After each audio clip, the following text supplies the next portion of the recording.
di permukaan bumi. Pada umumnya geodesi dibagi menjadi dua, yaitu geodesi geometris dan geodesi fisik. Adapun model-model geometris bentuk bumi seperti tiram, lempeng datar, kotak persegi panjang, jaringan lingkaran pemecatan, serta bola milik bangsa Yunani kuno. Ellipsoid referensi yaitu menentukan koordinat titik jarak antara di permukaan bumi, di mana permukaan yang dipilih adalah bidang permukaan yang mendekati bentuk dan ukuran geoid. Nah, Anda bisa melihat contoh ellipsoid referensi. Nah, untuk datum geodesi ini untuk mendefinisikan sistem koordinat. Secara umum, besarannya merupakan konstanta sebagai referensi dasar yang digunakan untuk menentukan hitungan besaran-besaran lainnya. Adapun datum geodesi dibagi menjadi tiga, yaitu datum lokal, datum regional, serta datum global.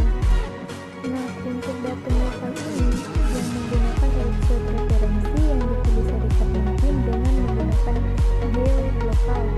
Nah, untuk datum regional yaitu menggunakan ellipsoid sedekat mungkin dengan bentuk geoid untuk area relatif luas atau regional.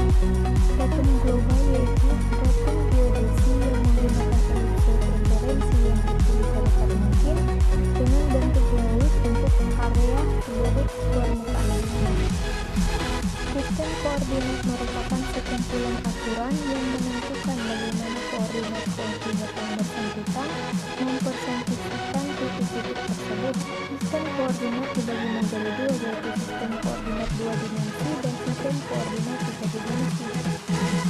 Untuk sistem koordinat dua dimensi yang dapat diterima secara meluas yaitu sistem koordinat Cartesian atau sistem koordinat suku-suku serta sistem koordinat polar. Dalam sistem koordinat tiga dimensi yang bisa digunakan yaitu sistem koordinat Cartesian dan sistem koordinat polar atau geografis. Untuk memudahkan menentukan suatu letak wilayah bumi, para ahli membagi-bagi wilayah bumi dengan dua garis, yaitu garis lintang dan garis bujur. Nah, selanjutnya saya akan menjelaskan tentang analisa sistem informasi geografi. Nah, untuk analisa spasial dibagi menjadi beberapa macam, yaitu fungsi buffer, fungsi overlay, fungsi network, serta fungsi tiga dimensi analis. Buffer merupakan salah satu analisis sistem spasial yang sering digunakan dalam SIG. Nah, buffer juga ini biasanya digunakan untuk mewakili suatu jangkauan pelayanan ataupun luasan yang diasumsikan dengan jarak tertentu. Si buffer sering digunakan untuk membuat penyangga suatu jarak tertentu pada vektor titik, garis, ataupun poligon yang diseleksi. Nah, buffer ini juga dapat berupa garis atau vektor poligon. Kelebihan yang pertama yaitu mudah dilakukan pembuatan ring berdasarkan vektor yang diseleksi. Yang kedua yaitu memberikan banyak manfaat dan kegunaan, serta yang ketiga tidak membutuhkan waktu yang lama.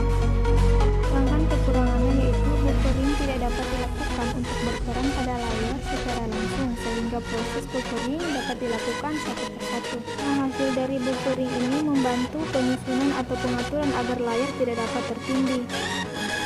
Overlay adalah prosedur penting dalam analisa SIG, yaitu kemampuan untuk mendapatkan grafis suatu peta di atas grafis peta lainnya, dan menampilkan hasil di layar komputer ataupun plot. Nah, metode yang digunakan dalam overlay pada peta yaitu union, irisan, serta identity.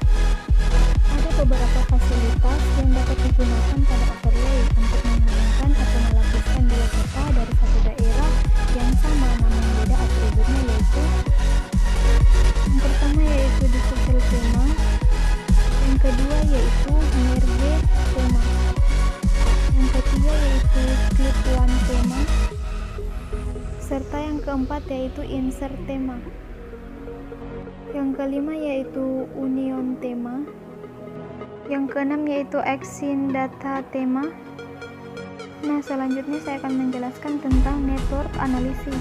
Adalah spasial mengenai pergerakan atau perpindahan satu sumber daya dari satu lokasi ke lokasi lainnya melalui unsur-unsur buatan manusia yang terbentuk dalam suatu jaringan.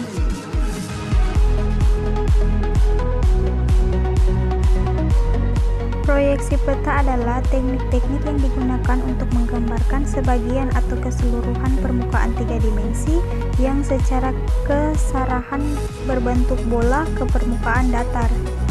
Nah, ini untuk contoh dari sistem proyeksi peta itu sendiri.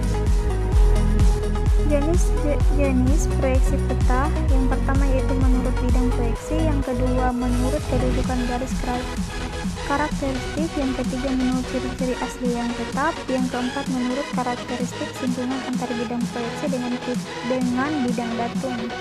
Menurut bidang proyeksi dibagi menjadi tiga, yaitu proyeksi azimutal, yang kedua proyeksi kerukut, serta yang ketiga proyeksi silinder.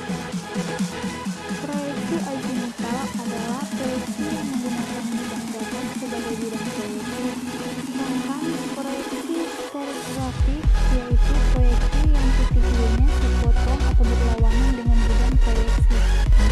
Proyeksi kerukut yaitu diperoleh dengan jalan memproyeksikan globe pada bagian kerukut yang melingkupinya. Proyeksi silinder adalah semua garis horizontal dan meridian berupa garis lurus vertikal. Nah, tentunya proyeksi yaitu konform, berarti bentuk yang digambarkan di peta harus sesuai dengan aslinya. Sedangkan ekuivalen berarti daerah yang digambar di peta harus sama luas dengan aslinya. Ekuidistan berarti jarak yang digambar pada peta harus tepat di perbandingannya dengan jarak sesungguhnya. Berikut untuk contoh bidang proyeksi dan orientasinya.